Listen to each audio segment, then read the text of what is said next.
Hello, everybody. Dave Neal here, stand-up comic host of Bachelor in Paradise, a guy's review. No episode tonight, but we got one tomorrow night. So we'll have a 4 p.m. West Coast live stream, and then a 7 p.m. and a 10 p.m. West Coast live stream. So if you're on the East Coast, that's 1 hour before the episode, 1 hour after the episode, and then a late night West Coast after party. So tons to talk about, tons to get into. Natasha. She has just blown up her following in the last couple weeks from 78,000 to 430,000 followers. What does this mean for her with regards to her earning potential? Now, everyone says, oh, you got to go on the show for the right reasons. But listen, you still have to monetize. I mean, you should monetize your socials afterwards. It's just money that exists. It pays way more than any other job would pay you. So why not? Use your influence, use your personality. If the show can make money off your personality, so can you. So everything I'm about to say is not to shame anybody, but there are a lot of hypocritical voices in Bachelor Nation. People complaining that other people are on the show for the wrong reasons, and yet they're the ones, taking a PPP loan out. They're the ones, taking money from doing different events, this and that. So I say I am all for people in a free market economy doing whatever they can to secure the bag. All right, let me secure my bag. Follow me on Instagram at DNeals. I've got some stand-up clips coming your way as soon as I can get to that footage, and I will get into all of that going on there with regards to my East Coast shows in New York City and all the happenings there. More content to come, so follow me on Instagram at DNeals, and then like this video, subscribe if you haven't already. So let's get into it. Now, the first thing, hit the wrong button. So the first thing I want to talk about here, I'm getting back to it. It's a Monday. I traveled across the country. I'm tired. So the first video is going to be about Atlanta calling out people who said she was there for the wrong reasons. If you're going to say someone else is there for the wrong reasons, you better have receipts to back it up, because chances are you're doing the same exact thing. So here's Atlanta explaining it. Then afterwards, I'm going to tell you how much Grocery Store Joe made on Dancing with the Stars. And I've got this. I'll give you a preview. I've got this rate calculator that's actually used by influencers to decide how much to charge different companies for their Instagram posts, reels, in-post feeds, all those different things. So we're going to get into that. I'm going to apply that to Natasha and show you how much more her earning potential is now with 430,000 followers based, and then where it was just 10 days ago, when she only had 78,000. Plus some other topics, including the influencer pay gap. There's some other issues going on there. So we'll get into all of that. But first, let's see what Atlanta has to say.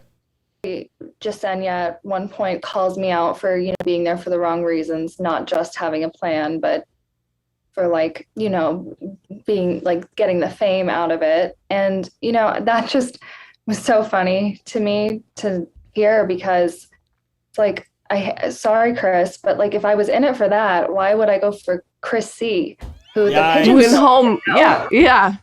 No, I mean, that's a good point. Nick File called a nobody. I feel like, and I feel like this is important to say, because a lot of people talk about this, but, obviously the main intention of going on one of these shows should be to find love.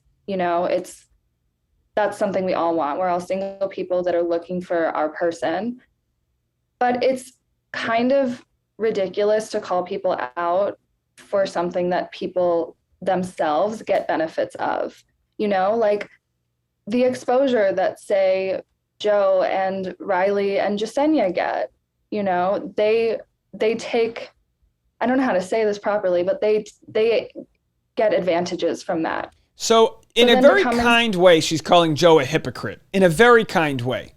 Now, of course, Joe, 760,000 followers. So we'll get into his possible net earnings, but it could be seven figures, which is $1 million a year. So we'll get into that. Let's finish and see what she has to say. But she's so nicely, listen, she and Chris were put into this position to defend themselves. You understand? This isn't like they just came out throwing barbs at people. They're defending themselves, going, look, Joe's going to tell us we're there for the wrong reason. Now, Joe claims, and again, there's a lot we don't get to see. He claims more things happened with Chris to prove why he was there for the wrong reasons. We don't know what that is. I don't think we're going to find it out, because they're kind of they're done with, they've left the show.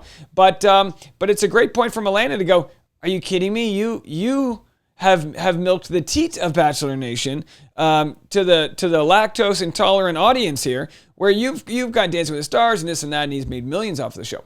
And again, I support Joe doing that. But if we're going to say other people are there for the wrong reasons, it's one of those it's one of those questionable calls where it's like, who are you to say?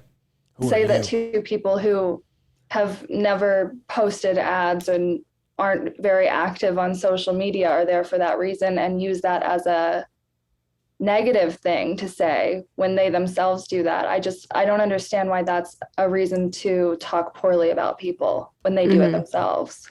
Listen, everyone who will be seen on the show at some point, it's gonna have some sort of, it's gonna boost you in some way, shape, or form. It's just the exposure, the awareness of you. So it's like, it's impossible for anybody who steps foot on that beach to not get a bump in Instagram followers or brands reaching out or whatever it might be. Like, that's just the nature of the beast, given our world and our social climate. Like, that's just, it is what it is.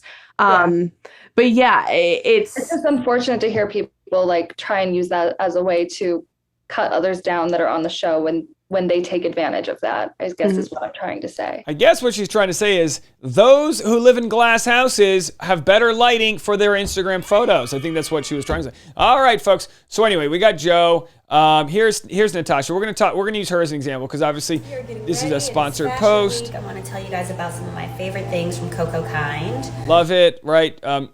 So maybe these are either way. The point is that she's taking advantage, rightfully so, of her following, and I hope that she's able to monetize it in a way that is getting her true values worth, the true equity she has. From roses to riches, reality stars are making bank on Instagram. So there's a quick post here about the different ways that you can make money. And of course, this actually is 3 years ago, but there's estimates that top reality TV stars can make over $1 million every year on Instagram alone. And of course, to reach that figure, the company tracked popular current and former reality stars such as Amanda Stanton, Jade Roper, and Ashley I.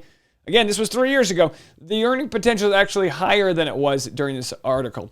Over the course of 30 days on Instagram, they look for posts that were definitively sponsored, as evidenced by ad or other disclosures, since they featured a particular brand or product. Then they tallied the number of sponsored posts, typically between 7 and 8 per month, multiplied that number by the amount of money stars can earn per post, $5,000 on the low end and $15,000 on the high end, to come up with a prediction for the monthly and yearly Instagram incomes of today's top reality stars turned influencers. Companies suggest influencers with fewer followers and lower engagement rates are earning about $500,000 a year, while those with higher numbers are earning upwards of $1 million on average. So that's where it's at. Now, again, Tasha was part of the crew who she wasn't necessarily criticizing people for being there for the wrong reasons, but it's weird that she's in this conversation when she's never actually truly responded to the PPP loan that she took out. Now we know there was different people that took out PPP loans. Ari and Lauren took one out, right after buying a Range Rover and a second home in Hawaii. And of course, there's mom and pop shops and pizza places that had to close during the pandemic that weren't able to get loans because there was no more money left. There was tons of fraud that happened. Tasha took it out and said, hey, I used that money to hire an assistant, and I've kept them on payroll, so I did a good job. And of course, just so everyone's on the same page, that's just not what the loans are for. Hold on, let me try to make this so that you guys can see it. Here you go. Companies and nonprofit organizations that receive PPP loans may have the loans forgiven if they meet certain criteria, including not laying off employees during the defined period covered by the loan. So basically, don't lay off current employees you have. She used it to hire money. It'd be like if I received $20,000 and was like, hey, bro, you want to go make some Instagram, reels for me, and then I just paid my buddy to do that. It's like, nice, I provided him a job, but that's not what the program was for. It wasn't about stimulating new jobs. It was about helping people survive during their, anyway, I digress is my point. I digress. There it is, right there. Just big digression. That's Digression Dave right there. You know me, biased bad boy Dave. So anyway, just to show the hypocrisy of it all, I think it would be nice. I think it would have been nice if she just said, you know what, I should pay back the loan because in good faith I didn't take it out following the rules that they had asked for. And are they going to be auditing people who took these loans out? I don't think so. There's bigger things that they need to work on right now. At least, I don't know. It's good to stop the fraud that exists. But what can you do? So anyway, Dean Unglert shared how much he was making on Bachelor in Paradise, $12,000 for $600 a day, depending on how long they were there. Not a big deal. So you don't make much money on the show. We all know that. You make a few bucks. Sure, it's nothing crazy. It's not life-changing. Maybe you cut down your student loans. Not a big deal. It's the money that you make afterwards. So Grocery Store Joe accuses people of being there for the wrong reasons. Grocery Store Joe made more on Dancing with the Stars than Colton Underwood will get as Bachelor. Of course, this article's 3 years old. So he made over six figures. How much money does a Dancing with the Stars participant make? Well, they make about $125,000 for simply joining the cast. So you get voted off night one, $125,000. Boom, not bad. Now, if you keep on getting in there, you get extra bonuses, $10,000. So he didn't make it to the finals, but he did have Bachelor Nation pushing him along. So we know. So that means Caitlin Bristow and Hannah Brown, who won, got $185,000. Assuming these stats are pretty accurate here. So lots of money to be made. Again, in a second, we'll tell you what Natasha's probably making now after her comeuppance. Am I pronouncing that right? During the Great Unfollowing, the Great Unfollowing is a great term for what happened to Brendan and Piper, but it's not a great term. Like, I need a good phrase for what Natasha went through. The Great Following, is that just called the Great Following? Anyway, no one in Bachelor Nation has ever gone from 78,000 to 430,000 in literal days. No one's ever done that. She might be at 500,000, $500,000 by next episode. We'll have to see. Tune in tomorrow. We'll find out. So anyway, longtime agent Paul DeSisto represents a number of reality stars, says that Instagram can bring in $1,000 to $20,000 per post. So the money's all over the place. The money's all over the place. And like any sort of negotiating that happens, they don't want you to know how, brands and bosses, they don't want you to know how much money other people are making. So there isn't much transparency there, which is so great. Why, it exists that Jason Tartik has Trading Secrets podcast, because it's so great. Sorry, I'm trying to pull this over here so you guys can see it. There we go. So when salaries are kept hidden, it's also hard to form a baseline of what you should expect to be paid or the type of salary you can envision earning one day.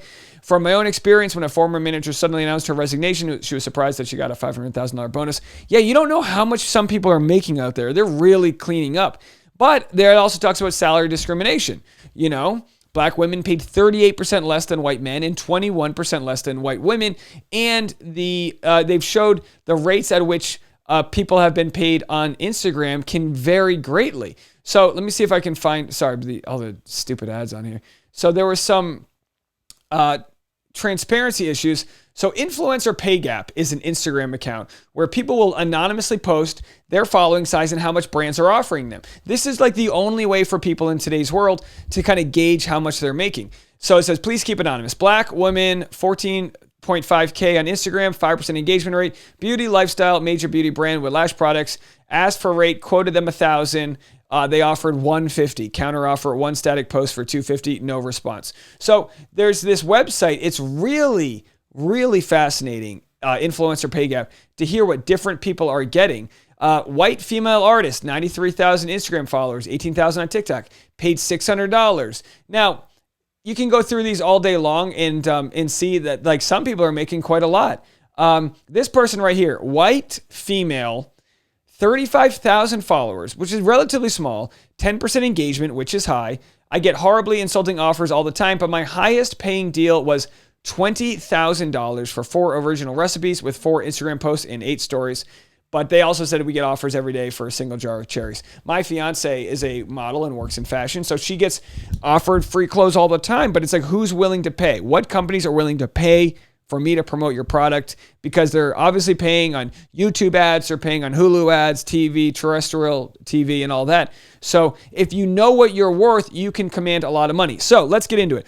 Let's do a calculation of what 78,000 followers will get you. This, of course, is created by Mad Ventures Travel on Instagram. So engagement rate for Natasha would be above average, because everyone in Bachelor Nation, they have a higher clout to their engagement rate than your average Joe Blow. So if she wanted a story, it's basically going to be like $100 per 10,000. So not that much. Obviously, in-post feed, so much more money. So if she did like an in-post feed, a reel, and a story, with her following, just that, $4,680. If they were trying to buy the products off of her, like with a usage fee, click all these, the price might start to go up. Full rights, whatever the case may be, exclusivity, give it to someone for 12 months, whatever. So I don't know why the numbers didn't just 6 images. So now, look, you start giving people the licensing of images, $60,000, which is probably like something that like someone like Tasha would do. Which, by the way, let's see what Tasha's following is, just to compare her, because as we know, Tasha's was really struggling and needed that PPP loan. And I understand she took the loan out before. I'm sure, honestly, I'm sure it was like an accountant. Everyone was trying to get the money. Oh, I'm sorry. Let's go to Tasha here. So Tasha's got to be well over $1 million, right? So if you want to compare, let's compare Tasha. Boy, yeah, she got the one word name, 1.8 million. So we're going to break the internet right now. And again, it doesn't mean they'll pay this, but this is like your opening post. So 1.8 million, that's a lot. Is that even like the right number? How many commas are there? That's right. So let's go there. So Tasha, with her size following, if she wanted to like license a image, do a post, real story, maybe a day's worth of work, if she wanted to, have a photographer and pay for it, this is absurd. This is $1 million. Now let's take away all the extra licensing stuff. So let's just say Tasha is just giving someone a story. She's going to give someone an Instagram story of a new sunglasses she's wearing with an above average following. Let's take away the exclusivity. So take away that. She's going to make $20,000 for trying on some sunglasses and posting about it. So that's pretty wild. Now, Natasha had 78,000. So let's go up to Natasha at 430,000. So this is Natasha. So she just posts, and again, I'm not saying she's getting paid this, but with the right agents, this is what she should be asking for. So Natasha just did a some company shout out on her Instagram story. So assuming someone's doing this maybe 4 times a week, maybe not that much, but so this is per post, right? This is per one post. So at her size, one story, she could command $6,000 right there. That's not that much, $6,000. But that's with no exclusivity. Chances are, if she was to work with a mattress company, chances are the mattress company is going to say, we don't want you to work with another mattress company tomorrow, so we're going to do exclusivity. A lot of times that lasts for 6 months. So you say, all right, I'm not going to do any other work for any other mattress companies for 6 months. Otherwise, you just do a new mattress company every day. So, you can start to see the price there with this is basic stuff, guys. I'm not even doing the upcharging for the licensing fees. Basic right now, $30,000 for one Instagram story. So when you factor in someone like Joe, and look, he's got like 730,000. I know he's not doing the same beauty and lifestyle stuff that they're doing, but he could still charge $50,000 if he wanted to promote, I don't know, some Jimmy Buffett shirt or whatever they're wearing over there on Paradise. So it's interesting stuff, guys. And it just goes to show the money's out there. There's a reason why they're trying to all get theirs. Now, the question is, as Alana said, you need to go there with your main intention to find love. Do I think Joe is going on there with the main intention to find love? Sure. Yeah. He's in his mid-30s. He's in that lifestyle. Do Dancing with the Stars. Go back on Paradise. Good luck with all that. Is someone like Serena P doing it for love? Time will tell. We're not really sure. Is someone like Natasha doing it for love? I believe so. But they all know that bag is there, so they all are hypocritical if they're questioning anybody else. Okay, you don't know what someone else. And listen, there's a big dopamine rush when you're on social media. You get a little bit of a following, someone reshares your thing. That's a big dopamine rush. So I'm not saying it's okay what Brendan and Piper were talking about when they were on the bed saying, oh my gosh, the followers, we're going to be talked about so much. It doesn't mean they weren't already in love. They might have just been thinking, oh my gosh, we're going to make so much money and pursue the relationship that we have together that we like. Of course, Natasha became collateral damage. That's where the great unfollowing happened, and it's a total destruction because, wait, let's go back to this just real quickly. So he had, 328,000. I think he had 328,000. So an Instagram story for him was looking at about $25,000. Again, he's a model. Okay, so when he posts something, with the Instagram, say he was to post an in-feed post that so I mean, it's almost 6 figures, right? So just a story, 25,000. Now he's down to 250, right? So let's go to 250 here. And then, so what did I say he had before? 24,000. So with 250,000 Instagram followers, he lost essentially like $5,000 per post taken out of his pocket. Again, everyone votes with their dollar. If people don't want to follow him, totally respectable for you to do what you want with your follows. That's what's so great about the great unfollowing. You do something messed up, you lose your following, you got to build it back up. We'll see what he does next. But as far as Natasha is concerned, I truly hope she's got good representation here, getting her the most money possible, because I'm not saying it's free money. There's no such thing as a free lunch, but these advertisers will pay whatever the bottom dollar is they can for influencers, and influencers have literally been getting robbed on their rates. We know this all the time where we have a friend who goes, oh yeah, I did this Botox campaign for $400. And you go, $400? That you could have gotten $35,000 to do a Botox campaign, whatever the case may be. Anyway, no Botox here, folks. But hey, there's a price for everything, right? So let me know what you guys think about this, and good luck to Natasha as she approaches 500,000. More on this story tomorrow as we button up the story about Brendan and Piper on next episode of Bachelor in Paradise. Bye, everybody.